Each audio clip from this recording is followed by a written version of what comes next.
What a marvelous story.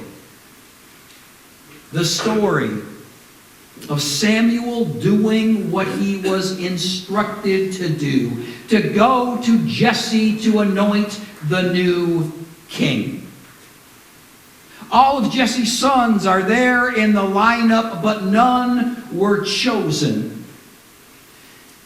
As I was putting this reflection together, it led me to the very brief but haunting words that Samuel, late in that passage, posed to Jesse. Are all your sons here? Are all your sons here? That sentence haunts me because, my dear friends, we must ask the same question. We must look around ourselves and ask, are all of our sons and daughters here? Where is that person who sat next to you for several weeks or months or years who is no longer here? Where is the family we have not seen in years? How many of them are out to pasture, unrecognized, noticed, or even acknowledged? Even here this morning in this sanctuary, in the very body of Christ, there are those who are feeling unnoticed, untouched, relegated to tending sheep until they bide their time to be chosen to participate, invent, or lead new ministries. I've been asked a question in my ministry probably 2, 3, 4 times a month in various churches. And each time the question is asked, I grieve the question. But I think I would grieve it more if the question wasn't asked. Here's the question. Pastor, whatever happened to so-and-so? I grieve over that question. But I would probably grieve more if the question wasn't even asked. We need to ask that question most specifically in our community and church community. But to those we walk by, those that we have never invited, those whom we serve in many ways, but understanding their real hunger may be spiritual, maybe to be a part of a community, a connection with God and others. Are they all here? Have we invited them?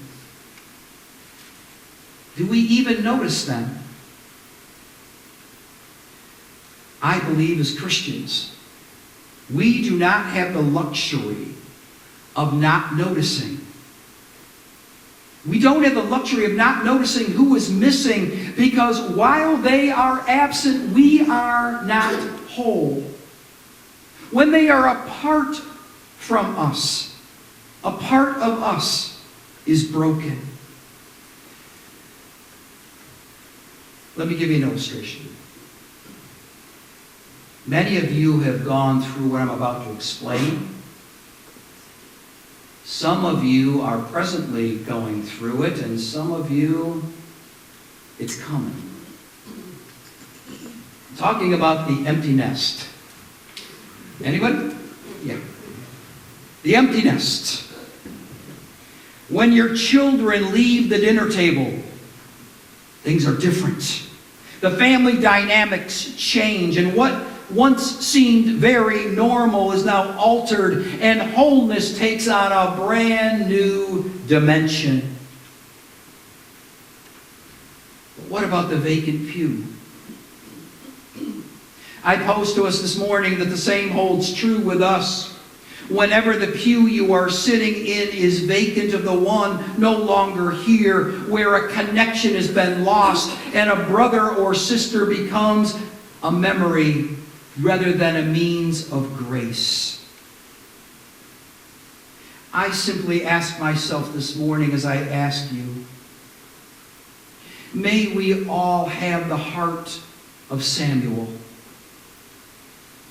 A heart that notices, a heart that asks, a heart that discerned and acted regarding all of Jesse's sons. May we have that heart that notices all the sons and daughters not here, to care enough for everyone, anyone feeling estranged from the family of God.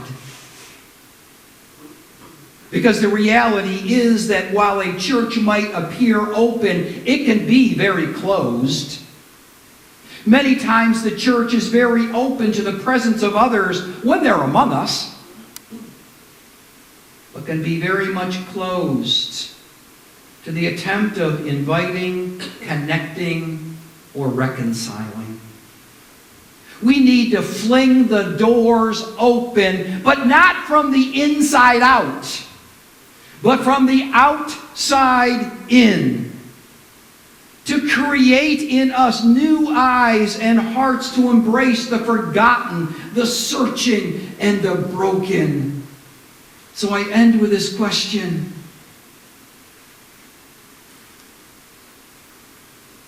Who is waiting for a balloon?